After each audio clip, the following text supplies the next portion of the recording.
Chose promise, chose due. Après vous avoir présenté la première partie de la mini-série sur Meghan et Harry sur Netflix, aujourd'hui, je vais vous dire ce que je pense de la seconde partie. On se retrouve après ça.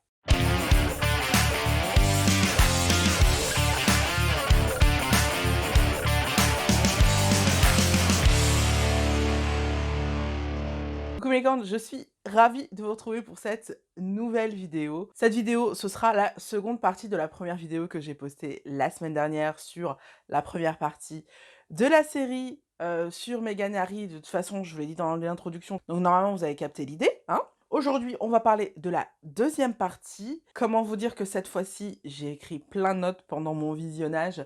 Du coup, je vais pouvoir bien vous parler de tout ce qui s'est passé, tout ce qu'on a pu voir, des phrases qui m'ont vraiment interpellée dans le documentaire. Comme vous le savez, c'est une mini-série qui a été diffusée en 2 fois, en 2 parties. On a eu les 3 premiers épisodes la semaine dernière et cette semaine, on se retrouve avec les 3 derniers, donc ça fait 6 épisodes en tout. Et je vous avais laissé la semaine dernière en vous disant que je ferais bel et bien une deuxième partie sur cette série de documentaires, tout simplement parce que entre le moment du tournage et le moment où j'ai monté la vidéo, j'ai entendu énormément de bêtises dites sur, ce petit documentaire, ce gros documentaire d'ailleurs, et j'avais envie d'y répondre, même si c'est pas mon rôle parce que je suis pas porte-parole, de Meghan et Harry. Mais je trouvais ça important d'y répondre parce que, on regarde souvent dans les médias des phrases choc, qui nous font croire, certaines choses, parce qu'elles sont tirées de leur contexte et comme on n'a pas le temps en fait de lire tous les articles qui sont écrits sur tel ou tel sujet, on a tendance à prendre pour argent comptant ce qu'on voit dans la presse et moi j'avais vraiment envie de revenir sur tout ce qui a été dit, toutes les bêtises qui ont été dites parce qu'il y en a énormément qui sont dites sur ce couple et j'avais envie de remettre leurs choses à leur place. Donc dans cette vidéo, on va parler du 4e épisode, puis du 5e, puis du 6e, mais avant, je vais dire ce que j'ai à dire sur ce que j'ai vu dans les médias par rapport à la première partie. La première critique que j'ai pu voir ici et là, c'est que Harry et Meghan étaient en mode ouin-ouin dans ce documentaire, alors que, surtout dans la première partie, pas du tout. Ils nous racontent leur histoire d'amour, ils nous racontent plein de choses qui se sont passées. Oui, effectivement, il y a des choses négatives qui leur est arrivées à ce moment-là, dues à la presse, évidemment. Maintenant, ils sont surtout dans la première partie, ils sont absolument pas en mode ouin-ouin. Ils reprochent pas grand-chose à qui que ce soit. Ils nous racontent surtout leur histoire de leur point de vue, en fait, de leur perspective. Donc moi, pour moi, les gens qui disent que dans ce documentaire, ils ont vu des gens en ouin-ouin, c'est des gens qui n'ont pas vu. C'est des gens qui se basent sûrement sur les images qu'on nous a montrées du teaser, mais ce n'est absolument pas des gens qui ont vraiment pris le temps de regarder. Tu peux pas de bonne foi dire qu'ils sont en mode ouin-ouin, surtout avec la première partie, c'est juste pas possible. Ou alors faut vraiment avoir une dent contre eux et avoir envie de leur tomber dessus pour tout et n'importe quoi. Là, on est vraiment dans la mauvaise foi la plus totale et je trouve ça vraiment pénible. La deuxième chose que j'ai pu voir dans les médias, c'est qu'en fait, Harry et Meghan se sont fait payer à prix d'or pour, ce documentaire alors que en fait, ils n'ont pas grand-chose à y dire. Alors là, encore une fois, pour moi, on est dans la mauvaise foi la plus totale. Déjà, premièrement, on va parler de l'aspect financier. Il a été annoncé que Meghan et Harry avaient touché la bagatelle de 100 millions d'euros pour le tournage de ce documentaire. Premièrement, ni Meghan et Harry ni Netflix n'ont confirmé cette somme-là. Donc les 100 millions d'euros, on ne sait pas d'où ça vient, c'est la presse qui a lancé ce chiffre, on ne sait pas si c'est vraiment le prix qu'ils ont touché. C'est important de le savoir, c'est important de se le rappeler parce que on sait qu'ils ont été payés très cher, mais on ne sait pas combien exactement et il faut le dire. Donc effectivement 100 millions d'euros, c'est énormément d'argent. Moi, pour moi, ça me paraît beaucoup. Je pense sincèrement que la somme est exagérée par la presse. En revanche, le fait qu'ils aient été payés cher pour ce documentaire, pour moi, est justifié dans le sens où Netflix, c'est fait, c'est déjà fait, à l'heure actuelle, c'est déjà le cas, c'est fait énormément d'argent grâce à eux. Il est donc normal que Meghan et Harry récupèrent une part du gâteau. Alors je sais qu'on n'a pas du tout l'habitude avec la famille royale, parce que la famille royale, les gens ont tendance à se faire de l'argent sur leur dos sans qu'ils ne touchent un centime. Mais dans la vie réelle, quand on exploite un filon qui vous permet de gagner de l'argent, il est normal de rémunérer la personne qui est à l'origine de cet argent généré. Donc pour ceux qui ont envie de leur jeter la pierre parce qu'ils se sont fait payer à prix d'or, je suis désolée, mais cet argent, ils l'ont gagné et pour une fois, eux, ils ont gagné de l'argent par leurs propres moyens. Je rappelle quand même que ce sont des personnalités très en vue qui ont besoin d'être protégées par un service de sécurité et ça coûte très cher. Tout le monde parle de leur train de vie qui, on le voit dans le documentaire, n'est pas si ouf, hein. Mais donc on nous parle de leur train de vie qui serait super extravagant, faux. On oublie souvent de dire que la plupart de leur argent passe dans leur sécurité et qu'effectivement, ils ont besoin de pas mal d'argent pour, pouvoir mettre à l'abri leurs enfants et c'est normal qu'ils gagnent de l'argent avec l'exploitation de leur image. C'est quand même fou de devoir rappeler ça dans un pays comme la France, qui est un pays, qui n'est pas, royaliste et donc pour qui, l'idée que quelqu'un se fasse de l'argent avec sa propre image est normale. Voilà, je comprends pas le délire. Je pense qu'il s'agit surtout de fans de la famille royale, de personnes qui n'ont pas envie d'entendre parler de racisme ou de ce genre de problème-là, de sexisme même, parce qu'il en est beaucoup question aussi avec Meghan. Et je pense que c'est des gens qui n'ont pas envie de remettre leurs dogmes en question et qui vont trouver des arguments qui, pour moi, sont totalement fallacieux pour ne pas avoir à écouter ce qu'ils ont à dire. Et ça, je trouve ça grave. Quand on ne prend même plus la peine d'écouter les gens avant de les critiquer et de leur casser le sucre sur le dos. Voilà, c'est les 3 principales critiques que j'ai pu entendre, leur côté ouin-ouin, ou ça.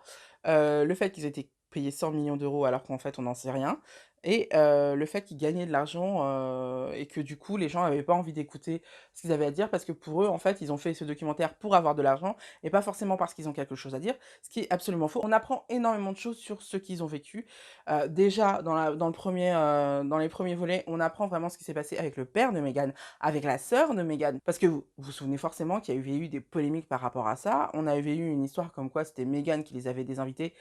Absolument pas, pour la sœur, de toute façon, il est jamais été question de l'inviter, mais en tout cas pour le père, c'est lui qui a refusé l'invitation et il a annoncé ça dans la presse et il a même pas pris la peine de le dire à sa propre fille. On a aussi les textos qui nous montrent que, Meghan courait après son père pendant la préparation du mariage, pour savoir ce qui se passait et que lui, en fait, il l'a roulé dans la farine. En gros, il a baladé pendant, des semaines, des mois, avant d'annoncer à la presse qu'il n'irait pas au mariage. Elle, elle ne le savait pas. Puis on apprend également la vraie, raison de leur rencontre, comment ils se sont vraiment rencontrés. Je trouve ça super intéressant qu'on nous a fait croire que c'était par l'intermédiaire de quelqu'un, alors qu'en fait, c'est Harry qui a, repéré Meghan sur Instagram, en vrai. Et puis on a aussi les archives personnelles du couple, qui nous montrent des photos qu'on n'a jamais vues, des photos super, personnelles. Évidemment, à mon avis, c'est pas les plus personnels qu'ils aient, ils doivent en avoir d'autres, mais c'est ce qu'ils avaient envie de montrer d'eux, donc moi je dis: «Super» et franchement pour moi, on est vraiment dans la mauvaise foi quand on dit qu'on n'apprend rien sur ce documentaire, c'est absolument faux. Bref, je vous propose sans plus attendre de passer au 4e épisode, et de vous dire, ce que j'en ai pensé, de vous dire ce qu'on y voit dans ce 4e épisode. Donc je vais prendre mes notes. Comme vous voyez, j'en ai fait des tartines. D'habitude, quand je fais une vidéo, ça tient sur une page, hein. Là, j'en ai fait vraiment des tartines. Donc on a pas mal de choses à dire. La première phrase qui m'a beaucoup touchée, c'est quand Meghan dit que Harry a un don pour les reconnecter dans le chaos et que quand ils arrivent à se reconnecter, en fait, du coup, c'est lui et elle. C'est pas que le reste du monde ne compte pas, mais en tout cas, c'est temporaire et ça, je trouve ça très beau et c'est vrai que ça se voit, en fait. Donc quand on les voit, on voit qu'à chaque fois qu'ils se regardent dans les yeux, c'est comme si, OK, ils se donnent de la force l'un l'autre et qu'on se dit: «OK, le reste, c'est pas grave, mais c'est toi et moi qui comptons». Donc, je trouve ça très beau et j'ai beaucoup aimé cette phrase. Dans ce 1er épisode, Meghan nous parle de la première fois qu'elle a eu un événement, je crois que c'est la seule fois d'ailleurs qu'elle a eu un événement, elle et la reine. La reine lui avait mis la couverture sur les genoux, elles avaient eu le temps de discuter et ça lui a beaucoup, rappelé son rapport avec sa grand-mère qui était décédée depuis, qu'elle aimait énormément, avec qui elle a passé beaucoup de temps. Du coup, on voit qu'il y avait vraiment une grande complicité entre Meghan et la reine. Bon, reste à savoir si, la complicité était mutuelle parce que, bah, la reine, c'est quelqu'un qui a été entraîné toute sa vie pour faire croire aux gens qu'en fait, ils vivent le moment de leur vie. Donc on ne sait pas si c'est vraiment, sincère ou pas de son côté, mais en tout cas, Meghan, elle a beaucoup apprécié le moment qu'elle a passé avec la reine. Et justement, on nous parle de la lune de miel qu'il y a eu entre Meghan et le Royaume-Uni après son mariage où, franchement, c'était fantastique et tout, jusqu'à son voyage en Australie. Quand ils arrivent en Australie, ils sont au top de leur popularité et tout le monde veut les voir, tout le monde veut leur parler, tout le monde veut leur toucher. Ils éclipsent même William et Kate, ce qui n'est pas très difficile parce que c'est pas comme s'ils étaient hyper charismatiques. Ils se disent bien qu'à partir du voyage en Australie, il y a un shift qui s'est passé et tout d'un coup, tout ce que faisait Meghan était sujet à critique.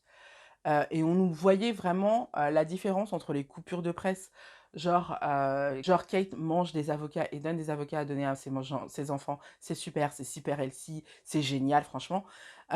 Meghan le fait: «Ah mais c'est pas bien pour le Chili, machin, machin, machin». Kate touche son ventre: «Ah c'est merveilleux, elle est enceinte et tout».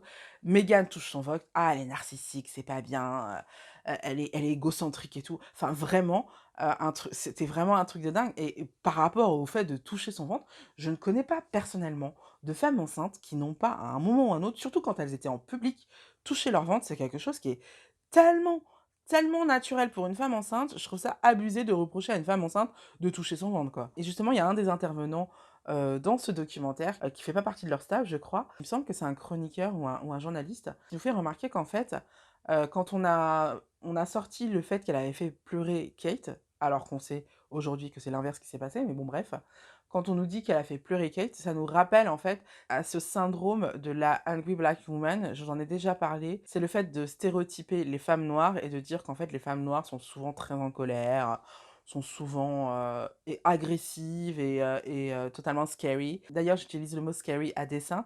Souvenez-vous des Spice Girls. Les Spice Girls, à un moment donné, elles ont été tellement célèbres en fait que il y a The Sun qui leur a donné des surnoms à chacune. On a eu Ginger Spice, on a eu Baby Spice, on a eu Posh Spice et Melby, qui était la métisse du groupe, elle était Scary Spice. Scary, donc c'est-à-dire effrayante.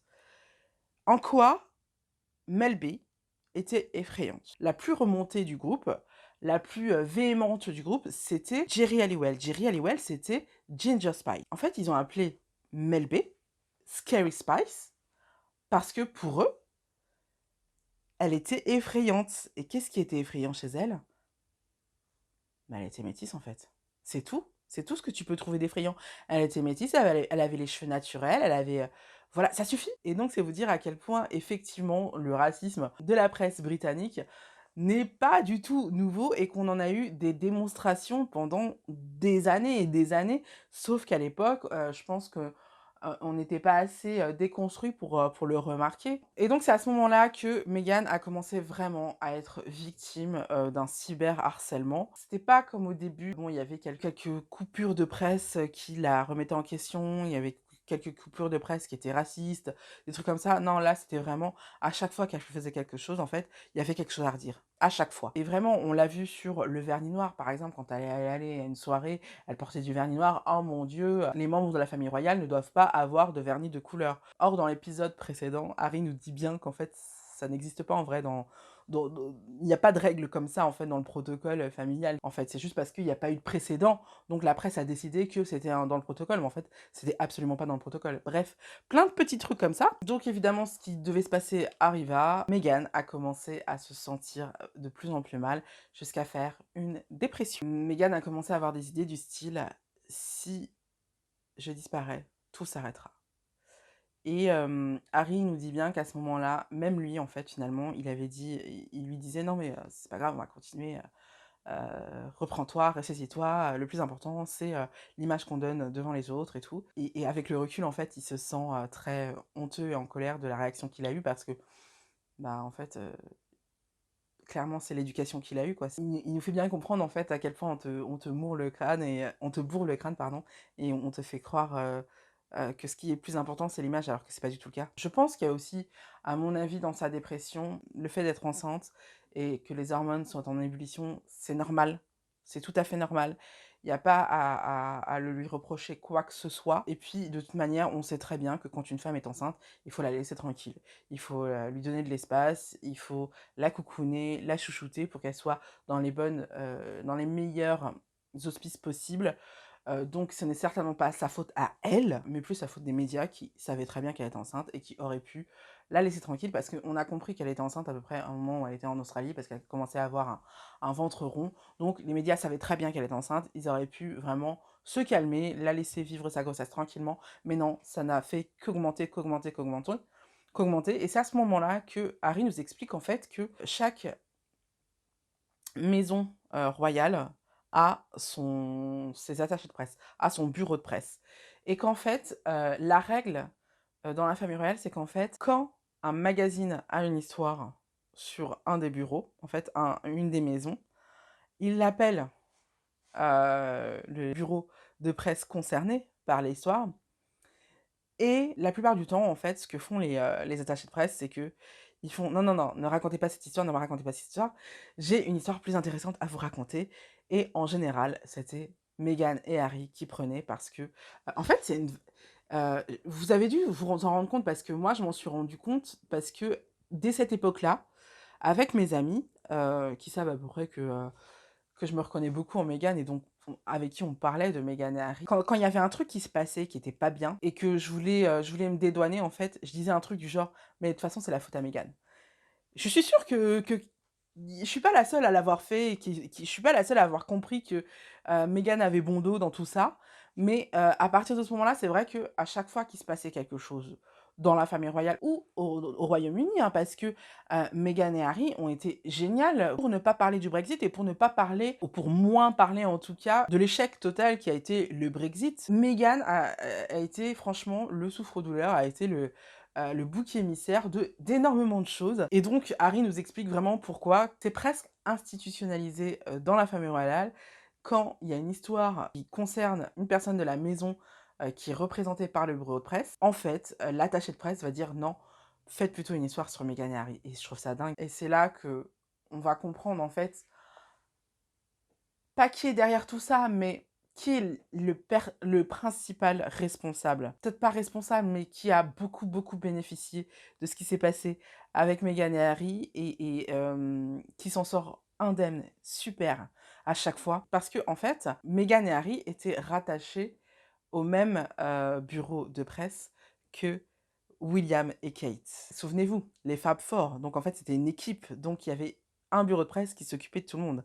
Mais en fait, ce bureau de presse, dès qu'il y avait un sujet sur Kate ou sur William, disait: «Non, parlez plutôt de Meghan et Harry». Et c'est là que Harry nous explique que, en faisant ça, en fait, William a fait exactement ce qu'ils s'étaient tous les 2 jurés de ne jamais faire, c'est-à-dire, pousser l'autre, sous les roues du bus parce que il y a pas d'autre chose à dire, il y a pas d'autre expression que ça, c'est-à-dire jeter leur frère en pâture, aux loups. Il y a pas d'autre expression que ça, franchement, c'est exactement ce que c'est et voilà, c'est bas. À ce moment-là, bah, en fait, les amis de Meghan se sont rendus compte qu'elle n'allait pas bien, qu'il fallait réagir. Donc ils lui ont organisé une baby shower. Ses amis qui ont mis à disposition un jet pour aller la chercher, pour qu'elle aille à New York et ils ont fait, une baby shower super sympa et en fait, la presse a utilisé ça comme quelque chose de négatif en disant que c'était une diva, qu'elle faisait des fêtes, des célébrations, hors de prix, alors qu'en fait, il s'agit d'argent privé. C'est ses amis qui ont décidé de dépenser leur argent pour qu'elle puisse leur permettre à Meghan de s'extirper un petit peu, de voir ses proches, d'avoir une fête, de baby shower, alors que le contribuable ne payait pas un centime. Parce que souvenez-vous, on reprochait souvent à Meghan, de faire des dépenses incroyables, alors que là, pour le coup, le contribuable n'a pas payé un centime. Mais encore une fois, on le lui reproche. C'est dire à quel point tout est bon pour, reprocher quelque chose à Meghan. Bon, elle revient en Angleterre et elle finit par accoucher et ce qu'on nous apprend dans ce documentaire et qu'on ne savait pas, c'est que la raison pour laquelle elle n'a pas présenté le bébé devant la maternité, c'est qu'elle a décidé d'accoucher parce qu'elle était suivie par un obstétricien. Je pense à mon avis, ça doit être un obstétricien qui est spécialisé dans les grossesses tardives. Je dis ça, j'en sais rien, mais vu l'âge qu'elle avait, je pense que c'était ça et qu'elle a été suivie par cet obstétricien pendant toute, sa grossesse. Mais le problème, c'était que ce médecin, en fait, exerçait dans un hôpital dans lequel, en fait, la maternité, la sortie de la maternité n'était pas sécurisée parce qu'elle était vraiment ouverte dans la rue et tout. C'est pas comme celle où, Kate avait l'habitude d'accoucher, qui peut être apparemment sécurisée facilement. Là, on est vraiment sur une sortie, vraiment trop ouverte, trop exposée et donc elle ne pouvait pas faire sa sortie de maternité ici. Et donc, ils ont décidé de faire le fait de présenter l'enfant, quelques jours plus tard, dans les conditions qu'on connaît, dans un palais, il me semble. Et comme on ne voyait pas trop le visage d'Archie, parce qu'ils sont très, consciencieux par rapport au fait qu'ils ne veulent pas utiliser l'image de leurs enfants, on a eu la photo, en fait, de ce couple qui tenait, entre leurs mains un bébé singe, un bébé chimpanzé. Et là, je me mets à leur place, de voir ça dans la presse, ça doit être mais vraiment horrible. Et évidemment, cet épisode se termine sur le voyage en Afrique du Sud, dans lequel, à un moment donné, le journaliste qui les suivait lui demande comment ça va. Et vous vous souvenez à quel point elle était émue et à quel point elle expliquait en fait que ça allait pas forcément et que, non seulement, c'est compliqué, d'être une nouvelle mère et d'apprendre ce rôle, mais en plus, c'est compliqué dans ces conditions-là avec des gens qui disent que des choses négatives sur toi et tout. Ce qui est évident parce que franchement, on le voit sur les photos, ça se voit, mais Meghan est tout simplement en dépression postpartum. Ça se voit en fait, donc on lui a reproché énormément de s'être épanchée comme ça, pendant un séjour en Afrique du Sud alors qu'elle venait de visiter des gens, qui étaient très, très pauvres et qui étaient vraiment dans le besoin. Mais déjà premièrement, elle était en dépression postpartum, mais ça se voit, donc évidemment elle était un peu émotive et en plus, je pense sincèrement qu'il y a pas de bon moment pour dire qu'on ne va pas bien. Puis il y a ceux qui sont de ton côté, qui vont t'écouter et qui vont réagir par rapport à ce que tu dis. Et puis il y a ceux, qui ne sont pas de ton côté et qui ont décidé que de toute manière, quoi que tu fasses, c'était pas bien, c'était pas assez, c'était pas ce qu'il faut et qui vont te tomber dessus. En fait, franchement, je pense sincèrement que peu importe quand elle le dit, peu importe comment elle le dit, l'essentiel, c'est qu'elle le dise et en fait, moi, je pense que juste les Britanniques et beaucoup de gens ne voulaient pas entendre qu'elle n'allait pas bien, tout bêtement. Et elle avait d'excellentes raisons de ne pas aller bien. Donc l'épisode 4 se termine sur ça. Dans l'épisode 2, Meghan ouvre en disant qu'en fait, elle a toujours souffert de sa solitude en tant qu'enfant unique. Enfin, unique dans le sens où, oui, elle a des frères et sœurs, mais elle a des frères et sœurs qui sont beaucoup plus âgés qu'elle, qui n'ont jamais vécu avec elle.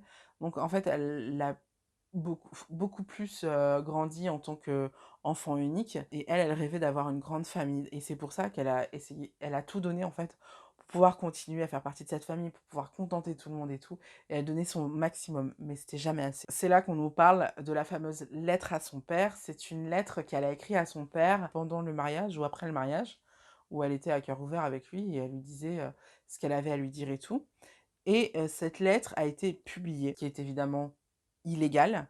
On n'a pas le droit de publier la correspondance de quelqu'un sans son accord. Alors, c'est valable en Angleterre, mais c'est aussi valable en France, sachez-le. Et donc, ils ont voulu attaquer le tabloïd qui avait fait ça. Le bureau de presse de la famille royale disait oui, oui, oui, oui, oui. Sauf qu'ils noyaient le poisson, en fait. Ils faisaient rien de leur côté. Donc, ils sont allés voir une avocate pour avoir un avis secondaire. Et c'est l'avocate en question qui a enclenché les poursuites contre le tabloïd. Et cette avocate, à un moment donné, déclare: «J'ai vu passer des notes du palais poussant la presse à faire des articles négatifs sur Meghan». Tin tin tin. Sincèrement, pour qu'un avocat dise: «J'ai vu passer des notes à cet effet», je les ai pas vues, hein. Il est possible que l'avocat fabule, que l'avocat, bluffe, mais ayant une mère juriste, je peux vous dire que si un avocat s'avance à dire ce genre de choses, c'est que derrière, il a du lourd. Il ne craint pas trop, les attaques pour, diffamation, mais en tout cas, leur avocate prétend qu'il y a des preuves, exprimant le fait que le palais, donc l'équipe de communication de William, poussait la presse à faire des papiers négatifs sur Meghan et Harry. Du coup, suite à ça, bon, ils vont prendre l'air, hein, ils vont passer, Noël au Canada, alors qu'ils ont toujours passé Noël avec la reine, mais là, ils avaient besoin d'air. Et là, ils commencent à respirer, ils commencent à voir le bout du tunnel, et c'est là qu'apparaît le plan.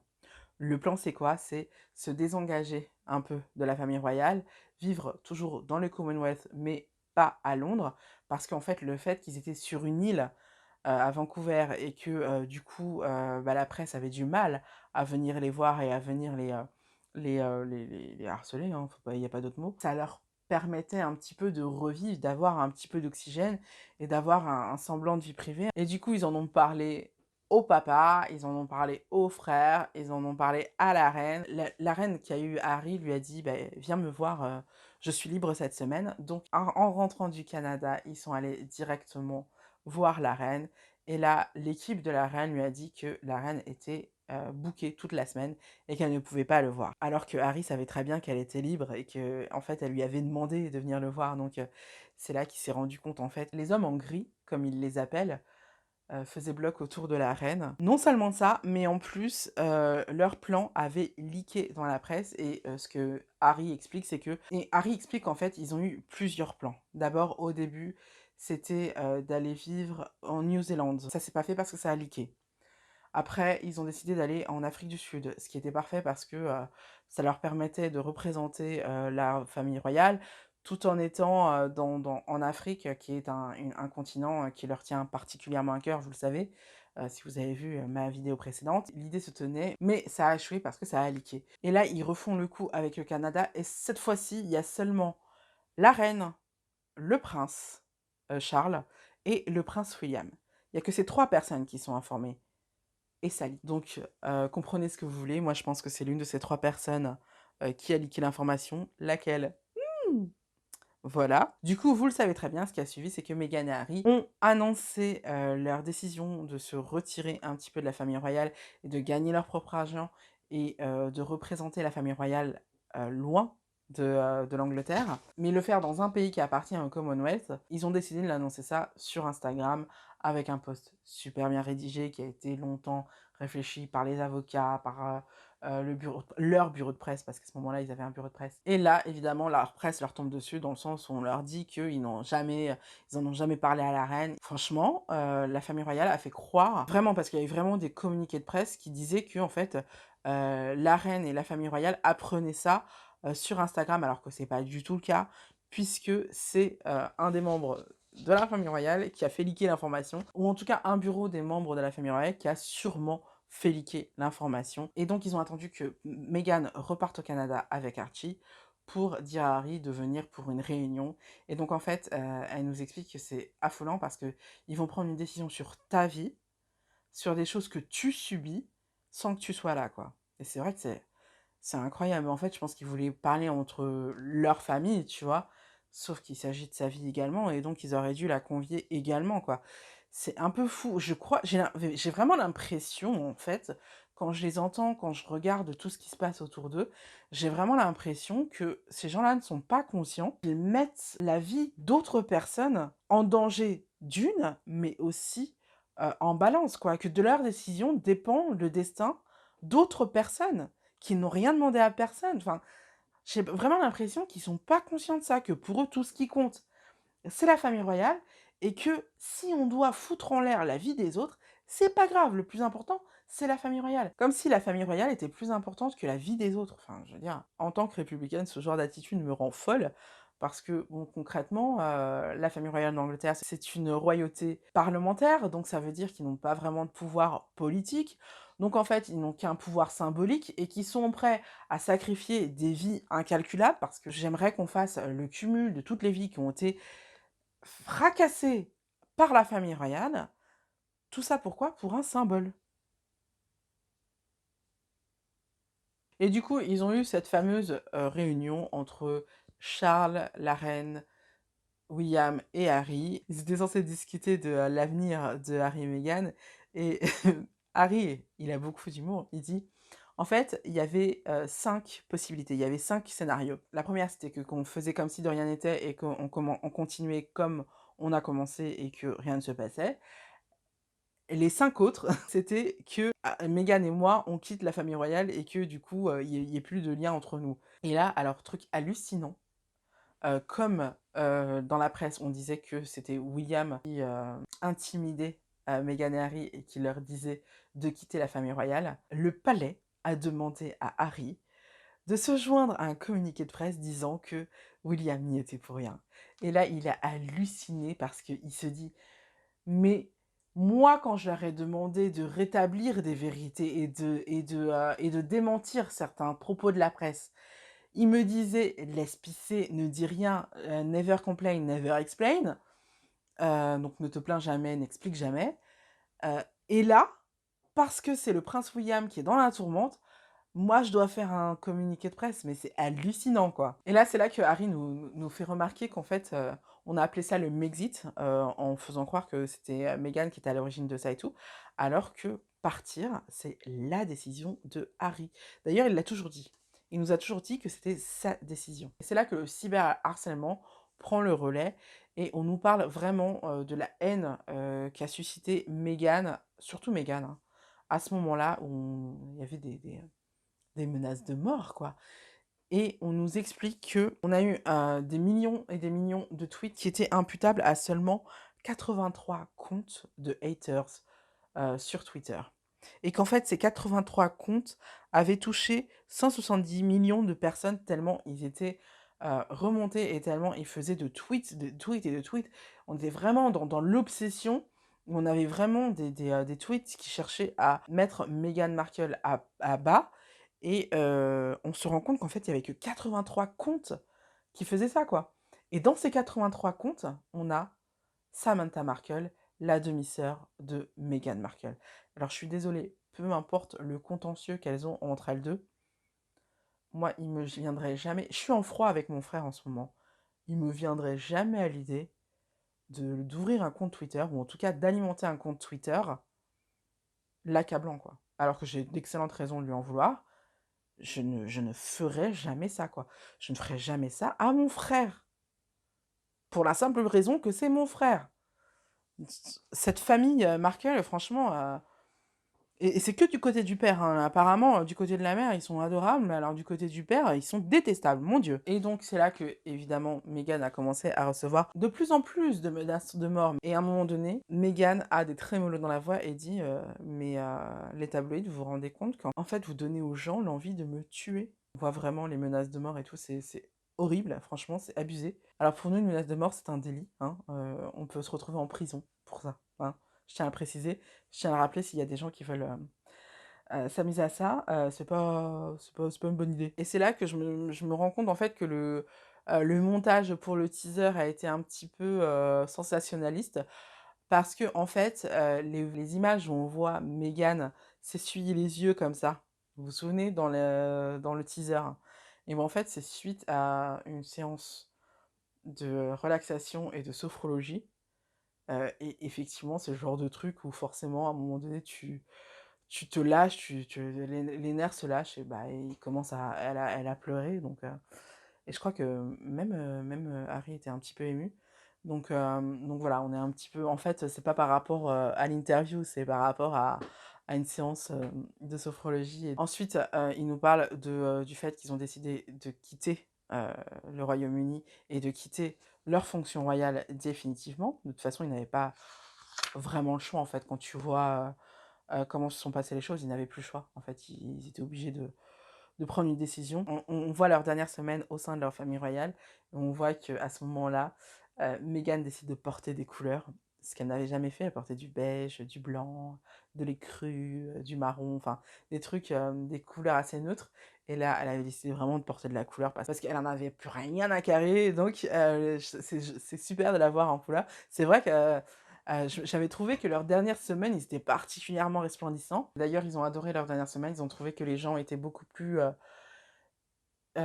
aimants, accueillants qu'ils ne le pensaient. Enfin, ils s'attendaient vraiment à se recevoir le courroux, du public alors que pas du tout, les gens étaient contents de les voir et tout et très tristes qu'ils partent et eux aussi, ils étaient tristes de devoir partir. Et c'est là que Harry, dit: «Ils ont manqué une énorme opportunité avec ma femme parce qu'ils ont manqué l'opportunité de montrer que la famille royale se modernisait et que on pouvait être de couleur et être dans la famille royale. Effectivement, c'est ce que j'ai toujours pensé. Mais quelle connerie de la... À chaque épisode qui se passait, je me disais, mais ils sont cons, quoi. Mais ils sont cons, quoi. Et donc, l'épisode se termine sur un gros problème de sécurité parce que le Covid arrive, les gens sont censés rester chez eux, et du coup, ils n'ont plus de sécurité, ils ne savent plus où aller. Il y a le Canada qui décide de ne pas les protéger, donc ils ne savent plus où aller. Et donc, c'est là que se termine le 5e épisode.